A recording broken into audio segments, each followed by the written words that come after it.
Good morning, student. Today we will study बौद्ध धर्म।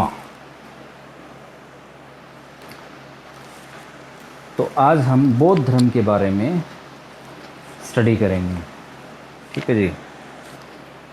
तो हम फैक्चुअल स्टडी करेंगे, ठीक है ना। फैक्ट को देखेंगे, बौद्ध धर्म के फैक्ट को देखेंगे, क्योंकि अभी मान लो कि यूपीएससी प्री एग्ज़ाम है, आरपीएससी का, आरएएस का प्री एग्ज़ाम है, इसके अलावा और भी बहुत सारे कंपटीशन एग्ज़ाम हैं, ठीक है ना, जिसमें 4 ऑप्शन दिए होते हैं, ठीक है ना, ऑब्जेक्टिव टाइप एग्ज़ाम।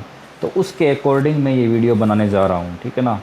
तो इसमें वो लगभग फैक्ट्स मैंने डाले हैं जो यूपीएससी, आरपीएससी, आरएएस, आईएएस,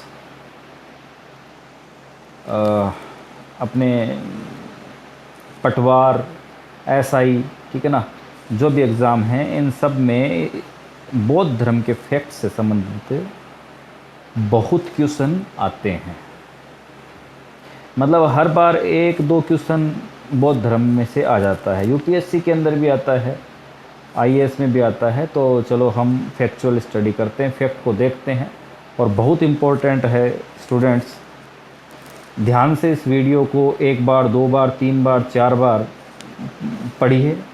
और ये जो फैक्ट मैं आपको पढ़ा रहा हूँ, ठीक है ना, इन फैक्ट को आप नोट कर लेना और नोट्स बना लेना और इन फैक्ट को याद रखना, ठीक है। ओके, स्टार्ट करते हैं।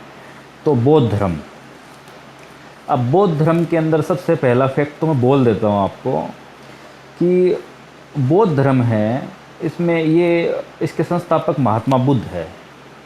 और महात्मा बुद्ध के जीवन की प्रारंभिक जानकारी जो है वो हमें अशोक के रुमंदेई अभिलेख से मिलती है, जो मैंने यहाँ पर कहीं नोट नहीं किया है, ठीक है ना। तो ये आप नोट कर लेना, बहुत इंपॉर्टेंट क्वेश्चन है, आ भी सकता है, बहुत बार आया हुआ भी है। तो बौद्ध के जीवन की जानकारी, प्रारंभिक जीवन की जानकारी हमें किससे मिलती है? अशोक के रुमंदेई अभिलेख से हमें मिलती है। चलो जी, ठीक है। अब हम अगला फैक्ट देखते हैं। गौतम बुद्ध का जन्म जो है वो 563 ईसा पूर्व में शाक्य क्षेत्रीय कुल कपिलवस्तु के निकट लुम्बिनी में हुआ था, ठीक है। तो गौतम बुद्ध का जन्म हुआ था 563 ईसा पूर्व। तो अभी चल रहा है ईस्वी, मतलब 2021। तो जीरो से अगर अपने स्टार्ट करें तो 2021, जीरो से भी 563 साल पहले। मतलब अगर हम बात करें कि गौतम बुद्ध अभी कितने साल का हो जाता होगा, तो 563 तो ये हो गए और 2021 वो हो गए। तो मतलब ये हो गए आपके 2584। अगर अभी तक होता गौतम बुद्ध तो 2584 वर्ष का हो चुका होता, ठीक है। और ये शाक्य क्षेत्रीय कुल में पैदा हुए थे, तो इनका कुल है शाक्य क्षेत्रीय। और कपिलवस्तु के निकट लुम्बिनी ग्राम में इनका हुआ था। और ये लुम्बिनी अभी के टाइम में नेपाल में है। पहले नेपाल इंडिया में था, इसलिए पहले भारत माना जाता था। अभी लुम्बिनी जो है वो नेपाल में है। चलो ठीक है, समझ में आ गया। अब बुद्ध से जीवन से संबंधित बौद्ध धर्म के प्रतीक देखो आप। बुद्ध का जन्म जो है उसका प्रतीक कमल है। ये क्वेश्चन बहुत बार पूछे जाते हैं कि बुद्ध के जन्म का प्रतीक क्या है? कमल है। गृह त्याग, बुद्ध ने 29 साल की उम्र में गृह त्याग दिया था, ठीक है ना। उस घटना को महाभिनिक्रमण, ठीक है ना, महाभिनिष्क्रमण कहते हैं, ठीक है ना, महाभिनिष्क्रमण कहते हैं, ठीक है ना। बुद्ध का गृह त्याग क्या कहलाता है? महाभिनिष्क्रमण, ठीक है। और इसका प्रतीक है आपका घोड़ा, ठीक है, घोड़ा। तो महाभिनिष्क्रमण का प्रतीक है घोड़ा, और गृह त्याग को महाभिनिष्क्रमण कहते हैं, जो बुद्ध ने गृह त्याग किया था। चलो ठीक है। उसके बाद में उन्हें 35 साल की उम्र में, ठीक है, उनको ज्ञान की प्राप्ति हुई थी, ठीक है। तो उसे निर्वाण कहते हैं, उसे निर्वाण कहते हैं। और ये पीपल के पेड़ पर उनको हुआ था, वहाँ उन्होंने तपस्या की थी, तो बोधि वृक्ष भी कहते हैं। तो इसका प्रतीक होगा पीपल का पेड़ या बोधि वृक्ष, जहाँ से ज्ञान की प्राप्ति हुई। प्रथम उपदेश, जिसे धर्म चक्र प्रवर्तन कहते हैं, तो मतलब प्रथम उपदेश का जो प्रतीक होगा वो धर्मचक्र होगा या पहिया होगा। मृत्यु, और महात्मा बुद्ध की मृत्यु है उसको महापरिनिर्वाण कहते हैं, महापरिनिर्वाण, तो उसकी जो प्रतीक है वो आपका स्तूप है। तो यहाँ से आपको क्लियर हो गया, जन्म का कमल है, ग्रह त्याग का घोड़ा है, ज्ञान प्राप्ति का पिप्पल है, प्रथम उपदेश का धर्मचक्र या पहिया है, और मृत्यु का स्तूप है। ठीक है, ये क्लियर हो गए, कुछ फैक्ट क्लियर हुए हैं। चलो आगे चलते हैं, नेक्स्ट फाइल में चलते हैं।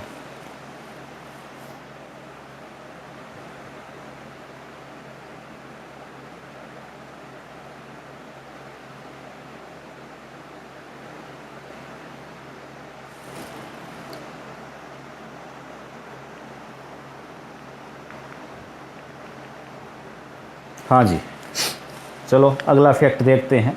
गौतम बुद्ध के पिता सुद्धोधन गणतांत्रिक साक्यों के प्रधान थे तथा उनकी माता महामाया कौशल राजवंश से संबंधित थी। गौतम बुद्ध के बचपन का नाम सिद्धार्थ था। तो यहाँ से देखो, आपको देखो कितने सारे फैक्ट्स हैं जो आपको मिल गए इसमें। गौतम बुद्ध के पिता का नाम सुद्धोधन था, ठीक है, ये आपको क्लियर होना चाहिए। और इनका जो सिस्टम था जहाँ पर ये मान लो शासन करते थे, राज करते थे, वो गणतांत्रिक था। तो गणतांत्रिक साक्यों के प्रधान थे। इनकी माता का नाम, गौतम बुद्ध की माता का नाम महामाया था। और यहाँ से एक इम्पोर्टेंट प्रश्न आता है कि वो कहाँ से संबंधित थी? कौशल राजवंश से संबंधित थी। ये बहुत इंपॉर्टेंट क्वेश्चन है, ध्यान रखिएगा। गौतम बुद्ध की जो माता है वो महामाया है, कौशल राजवंश से संबंधित है। गौतम बुद्ध के बचपन का नाम सिद्धार्थ है, चलो ये तो जानते भी होंगे आप। अगला फैक्ट देखो, इनका विवाह यशोधरा से हुआ, तो पत्नी का नाम यशोधरा था। इनके पुत्र का नाम राहुल था, 29 वर्ष की अवस्था में सिद्धार्थ ने गृह त्याग किया, जिसे महाभिनिष्क्रमण कहते हैं। अभी मैंने आपको बताया था, 29 साल की उम्र में, ठीक है ना, गृह त्याग कर दिया था, जिसे महाभिनिष्क्रमण कहते हैं। अगला फैक्ट देखिए, गृह त्याग करने के बाद में सिद्धार्थ ने वैशाली में अलार कलाम से सांख्य दर्शन की शिक्षा ग्रहण की। जैसे ही इन्होंने गृह त्याग कर दिया, गृह त्याग करने के बाद में ये वैशाली में गए और वहाँ पर अलार कलाम से सांख्य दर्शन की शिक्षा ली, ठीक है ना। सांख्य एक दर्शन है, ठीक है, सांख्य दर्शन की शिक्षा ग्रहण की, जो उनके प्रथम गुरु बने। तो अब क्वेश्चन यहाँ पर आ सकता है कि सिद्धार्थ के या बुद्ध के प्रथम गुरु का नाम बताइए। अलार कलाम, ठीक है। इसके पश्चात उन्होंने राजगीर में रुद्रक रामपुत्र से शिक्षा ग्रहण की। राजगीर मतलब राजगृह, ठीक है ना, ये बिहार में थी। आज माने तो इसको पटना कह सकते हैं। पटना से पाटलिपुत्र, राजगीर, राजगृह, ये इसके नाम रहे हैं, ठीक है। तो अलार कलाम से शिक्षा प्राप्त करने के बाद में इन्होंने राजगीर में रुद्रक रामपुत्र से शिक्षा ग्रहण की। बहुत इंपॉर्टेंट फैक्ट है, ध्यान रखिएगा। रुद्रक रामपुत्र से इन्होंने शिक्षा ग्रहण की राजगीर में, अलार कलाम के बाद में, ठीक है। चलो जी, अगला फैक्ट देखते हैं। कठिन तपस्या के बाद वैशाख पूर्णिमा की रात निरंजना नदी, निरंजना को फल्गु नदी भी कहते हैं, फल्गु नदी, ठीक है। तो कठिन तपस्या के बाद वैशाख पूर्णिमा की रात निरंजना नदी के किनारे पीपल वृक्ष के नीचे 35 वर्ष की आयु में सिद्धार्थ को ज्ञान प्राप्त हुआ, जिसे निर्वाण कहते हैं। ज्ञान की प्राप्ति को निर्वाण कहते हैं। सिद्धार्थ को जो ज्ञान प्राप्त हुआ उसके बाद में वो बुद्ध कहलाया, तो उसे निर्वाण कहते हैं। तो कठिन तपस्या की इन्होंने के बाद में वैशाख पूर्णिमा का दिन था, कि वैशाख पूर्णिमा की रात थी, और निर्जना नदी, जैसे फल्गु नदी भी कहते हैं, के किनारे एक वृक्ष है, पीपल का वृक्ष, उसके नीचे 35 वर्ष की आयु में सिद्धार्थ को ज्ञान प्राप्त हुआ, जिसे निर्वाण कहते हैं। अगला फैक्ट, ज्ञान प्राप्ति के पश्चात सिद्धार्थ बुद्ध कहलाए, और जिस स्थान पर उन्हें ज्ञान प्राप्त हुआ वह बोध गया कहलाया। तो ज्ञान प्राप्ति के पश्चात सिद्धार्थ जो है वो बुद्ध कहलाने लगे, और जिस स्थान पर उन्हें ज्ञान प्राप्त हुआ वह बोध गया कहलाया, ठीक है ना, बोध गया, ठीक है ना, बोधि वृक्ष। उन्होंने अपना प्रथम उपदेश, बहुत इंपॉर्टेंट है जी, प्रथम उपदेश जिसे धर्मचक्र प्रवर्तन कहते हैं, ठीक है ना, जिसे धर्मचक्र प्रवर्तन कहते हैं, ये सारनाथ में दिया था। और सारनाथ का एक अन्य नाम ऋषिपतन भी है, ठीक है ना, सारनाथ का एक अन्य नाम ऋषिपतन भी है। सारनाथ में इन्होंने प्रथम उपदेश दिया था, ऋषिपतन भी कह सकते हैं। तो क्वेश्चन बन सकता है कि प्रथम उपदेश कहाँ दिया था, सारनाथ में या ऋषिपतन में, और प्रथम उपदेश को कहते क्या है, धर्मचक्र प्रवर्तन। बुद्ध ने अपने उपदेश पाली भाषा में दिए, बहुत ही इंपॉर्टेंट फैक्ट है। बुद्ध ने अपने उपदेश किस भाषा में दिए? पाली भाषा में दिए। क्लियर रखो इसको, ठीक है। बुद्ध ने सर्वाधिक उपदेश कौशल की राजधानी श्रावस्ती में दिए। एक और बहुत इंपॉर्टेंट क्वेश्चन आ गया, सबसे अधिक उपदेश कहाँ दिए थे बुद्ध ने? तो कौशल की राजधानी श्रावस्ती में दिए थे, ठीक है। कौशल की राजधानी श्रावस्ती में दिए थे। महात्मा बुद्ध ने 4 आर्य सत्यों का प्रतिपादन किया। 4 आर्य सत्य थे भाई बुद्ध धर्म के, तो महात्मा बुद्ध ने 4 आर्य सत्य बताए हैं। नंबर 1 दुख, ऐसे कैसे क्लियर रखो इनको, ऐसे कैसे पूछेंगे ऑप्शन के अंदर। दुख, नंबर 2 दुख समुदाय, नंबर 3 दुख निरोध, नंबर 4 गामिनी प्रतिपदा, ठीक है। तो कौन कौन से 4 है? दुख, दुख समुदाय, दुख निरोध, गामिनी प्रतिपदा। अभी मैं इनके बारे में डिटेल से नहीं बता रहा हूँ, सिर्फ फैक्चुअल अपन कर रहे हैं। जब डिटेल से बताएंगे तो इनका एक एक का बहुत ही लंबा चौड़ा अर्थ बताने वाला हूँ। चौथे आर्य सत्य के अंतर्गत ही अष्टांगिक मार्ग की अवधारणा दी गई है, और जो ये गामिनी प्रतिपदा है इसके अंतर्गत ही अष्टांगिक मार्ग की अवधारणा दी गई है। चलो ठीक है, यहाँ तक क्लियर है। अगला फैक्ट देखिए, बुद्ध, धम्म और संघ बौद्ध त्रिरत्न है। तो बौद्ध धर्म के 3 त्रिरत्न थे, बुद्ध, धम्म और संघ। तो बौद्ध के 3 त्रिरत्नों का नाम क्या है? बुद्ध, धम्म और संघ, बौद्ध के 3 त्रिरत्न थे। चलो ये फैक्ट भी क्लियर हुआ। बस इन फैक्ट को एकदम क्लियर कर लो, आपका क्वेश्चन बौद्ध धर्म में से तो कहीं नहीं अटकने वाला, ठीक है ना। चलो अगला करते हैं।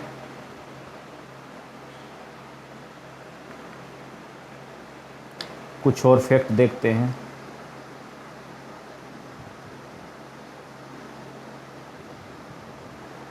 बड़ा करते थोड़ा।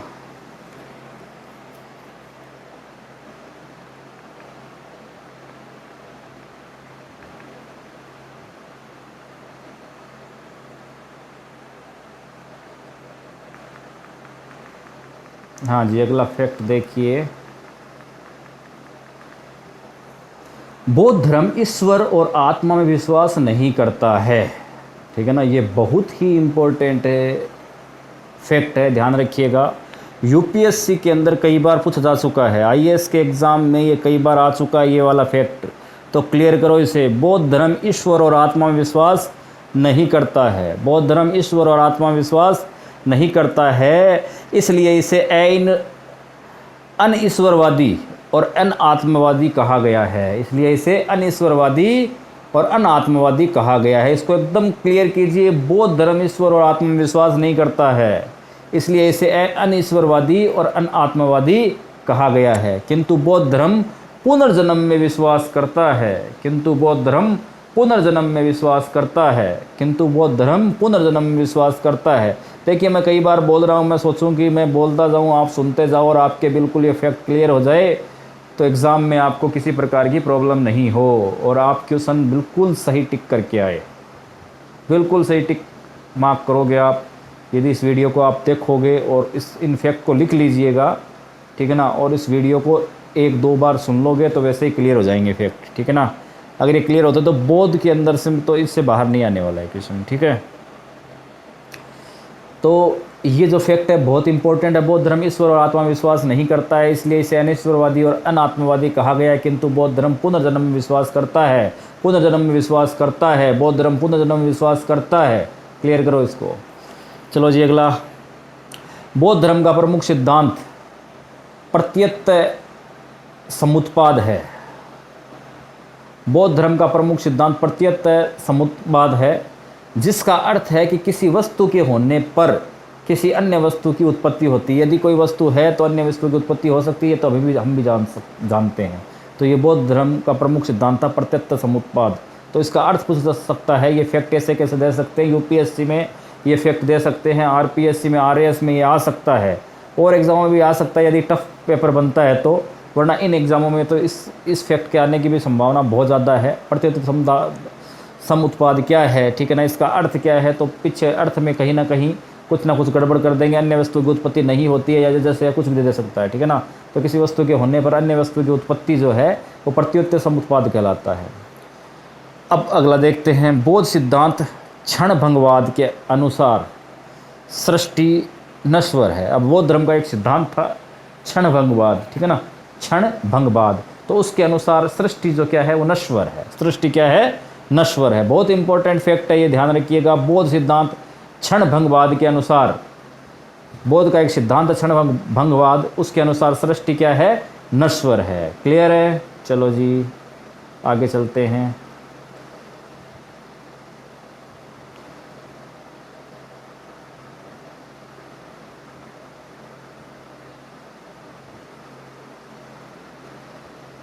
आपको डिटेल की क्लास से भी मिल जाएगी, अगर आप डिटेल से पढ़ने के इच्छुक हैं तो डिटेल की क्लास से मिल जाएगी। बोर्ड पर क्लास से भी मिल जाएगी आपको, जिसमें बोर्ड पर मैं पूरी तरह से डिटेल से मेंस के लिए भी पढ़ा दूंगा, डिटेल से ही पढ़ा दूंगा।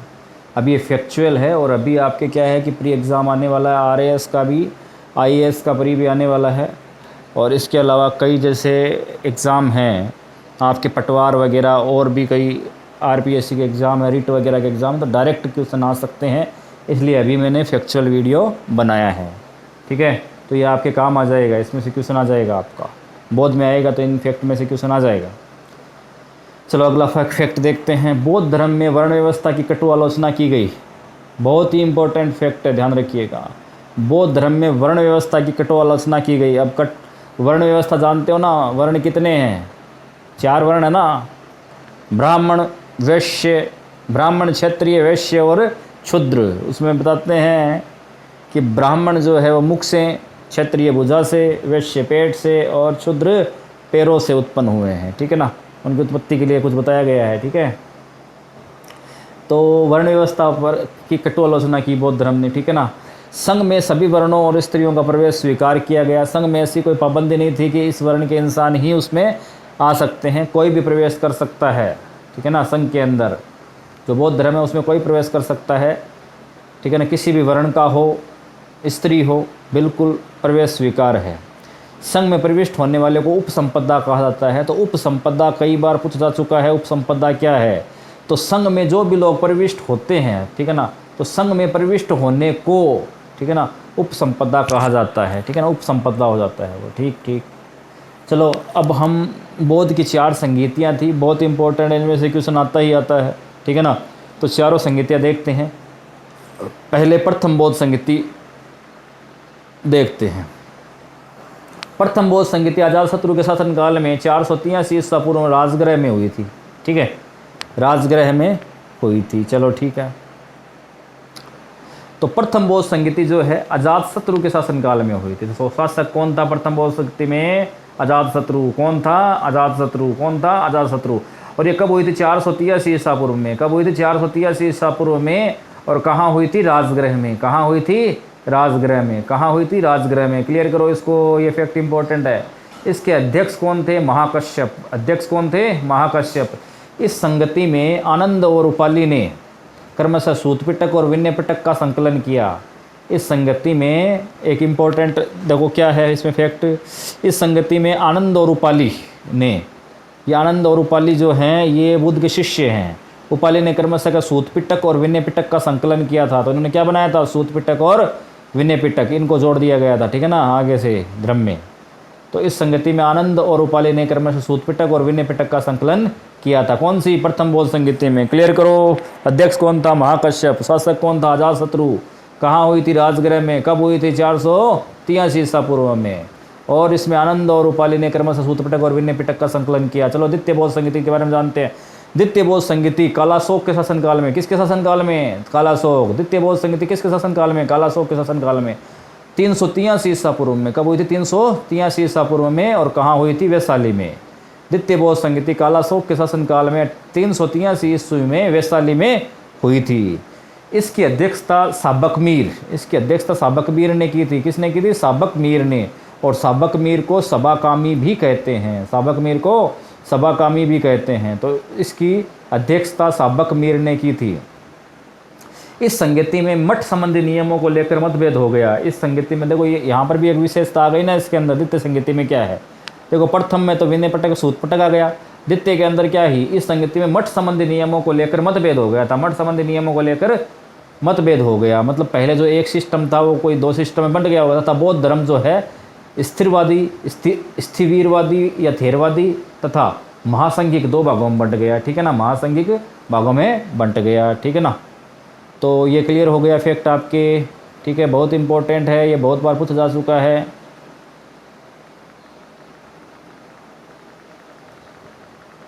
चलो तृतीय बौद्ध संगति देखते हैं। तृतीय बौद्ध संगति अशोक के समय हुई थी 250 ईसा पूर्व में, ठीक है ना। तृतीय बौद्ध संगति में शासक कौन था? अशोक था। समय क्या था? 250 ईसा पूर्व में पाटलिपुत्र में हुई थी। कहाँ हुई थी? पाटलिपुत्र में। तृतीय बौद्ध संगति अशोक के समय 250 ईसा पूर्व में पाटलिपुत्र में हुई थी। इसके अध्यक्ष कौन थे? मोगलीपुत्र तीस, ठीक है ना। तृतीय बौद्ध संगति के अध्यक्ष कौन थे? मोगलीपुत्र तीस। कौन थे? मोगलीपुत्र तीस। इसमें अभिधम पिटक का संकलन हुआ, ठीक है ना। तो अब प्रश्न पूछते हैं अभिधम पिटक का संकलन कहाँ हुआ था? तृतीय बौद्ध संगति में। और तृतीय बौद्ध संगति कब हुई? अशोक के समय में, पाटलिपुत्र में। इसके अध्यक्ष कौन थे? मोगलीपुत्र तीस। चलो जी आगे नेक्स्ट फैक्ट देखते हैं। चतुर्थ बौद्ध संगति ईस्वी की प्रथम शताब्दी में कश्मीर के कुंडलवंद में हुई थी। अब चतुर्थ बौद्ध संगति के बारे में जानते हैं। चतुर्थ बौद्ध संगति ईस्वी की प्रथम शताब्दी, अब ध्यान रखिएगा अभी ईसा नहीं है, ईस्वी में आ गए हैं, ठीक है ना। तो प्रथम शताब्दी में कश्मीर के कुंडलवन में हुई थी। चतुर्थ बौद्ध संगति कहाँ हुई थी? कश्मीर के कुंडलवन में। इस समय कनिष्क का शासन था। किसका शासन था? कनिष्क। तो शासक कौन था? कनिष्क। इस सभा की अध्यक्षता वसुमित्र ने की। किसने की? वसुमित्र ने। इस सभा की अध्यक्षता वसुमित्र ने की। किसने की? वसुमित्र ने। तथा अश्वघोष जो है इसके उपाध्यक्ष थे। तथा अश्वघोष थे वो उपाध्यक्ष थे। अध्यक्ष वसुमित्र थे और उपाध्यक्ष अश्वघोष थे। इस संगति में बौद्ध धर्म महायान और हीनयान में विभाजित हो गया था। ये देखो विशेषता आ गई। इस संगति में बौद्ध धर्म महायान और हीनयान में विभाजित हो गया था। किसमें? महायान और हीनयान में विभाजित हो गया था। क्लियर करो। अगला, नागसेन द्वारा, नागसेन राइटर है, नागसेन द्वारा रचित मिलिंद पनोह, नागसेन द्वारा रचित मिलिंद पनोह ग्रंथ पाली भाषा में है, ठीक है। तो नागसेन का जो ग्रंथ है मिलिंद पनोह जो है वो पाली भाषा में है। जबकि अश्वघोष द्वारा रचित बुद्धचरित, अश्वघोष ने किसकी रचना की? बुद्धचरित और सौंदरानंद की, ठीक है ना। किसकी? बुद्धचरित और सौंदरानंद 2 ग्रंथ है। और ये कौन सी भाषा में है? संस्कृत भाषा में है, ठीक है ना। मिलिंद पनोह तो पाली भाषा में है, नागसेन ने इसकी रचना की थी। अश्वघोष द्वारा बुद्धचरित और सौंदरानंद की रचना की गई थी जो संस्कृत भाषा में है। क्लियर। चलो नेक्स्ट फैक्ट देखते हैं।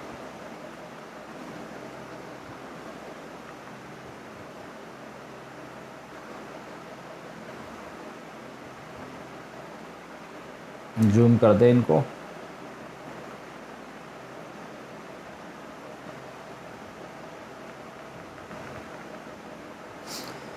नेक्स्ट फैक्ट देखते हैं। 483 ईसा पूर्व में कुशीनगर नामक स्थान पर महात्मा बुद्ध की मृत्यु हो गई, जिसे महापरिनिर्वाण कहते हैं, ठीक है।